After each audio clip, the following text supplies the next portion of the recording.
this pretty cool story. I thought the story was pretty neat. Now, this has nothing, absolutely nothing to do with politics.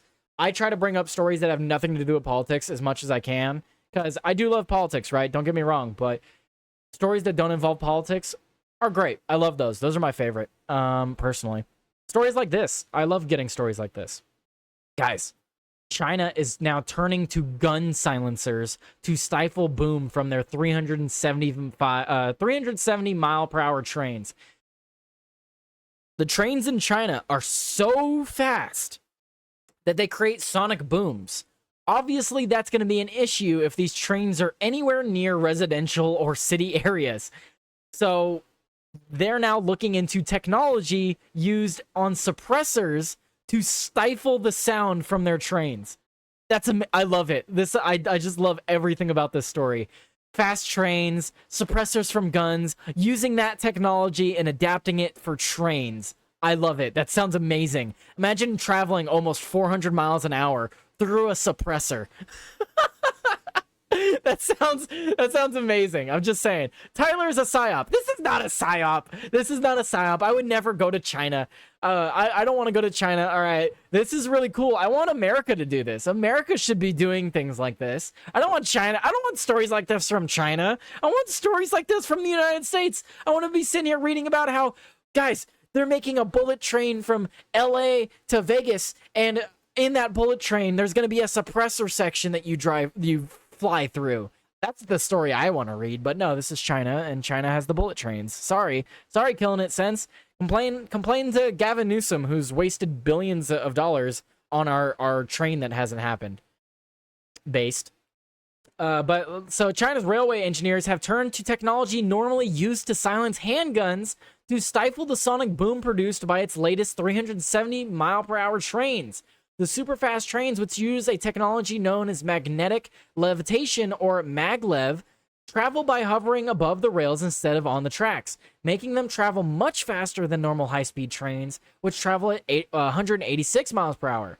However, this means that when they travel through tunnels, air is compressed like a piston, leading to a loud shock wave when they exit the tunnel. These tunnel booms, as they are known, can be heard up to a mile away and risk causing structural damage. God damn! I mean, that makes sense. Here, let me switch screens. How fast is a bullet? How fast is a bullet? Like when it exits. How fast is a bullet? So bullets travel about 2,725 miles per hour. So that's a lot more than the train. But still, we're talking about 10%, 15% of the speed of a bullet. It's breaking the sound barrier. Yeah, that absolutely would cause structural damage to things, nearby.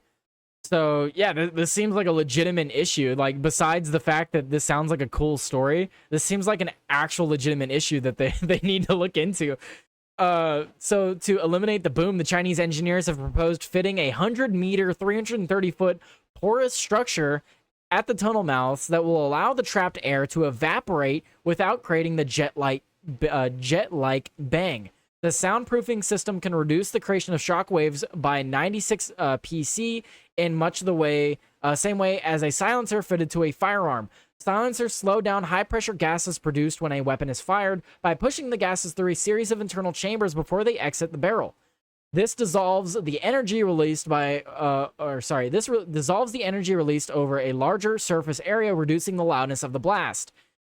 Only 7 maglev services are operational worldwide today, mostly on low-speed airport links, but CRRC, China's state-owned train maker, is targeting the launch of ultra-fast services within the next 5 years. The company showed off a prototype of its latest design in Beijing last month in a sign of its increasing confidence in the technology.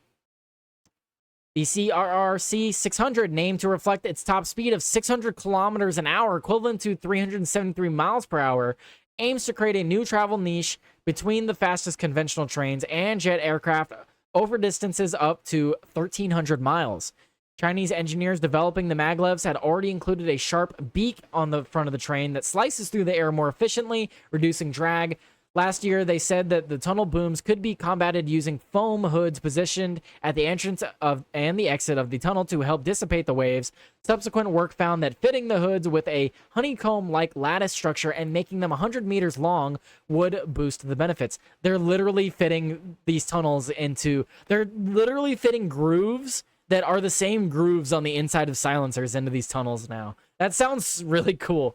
The technology used in firearms is now being adapted to make trains go faster through mountains. I love it. That's so cool. That just sounds really cool.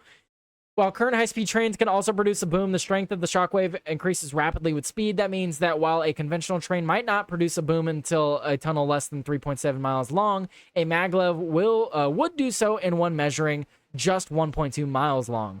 So yeah, these trains move so fast that they can produce shock waves or sound waves through even smaller tunnels.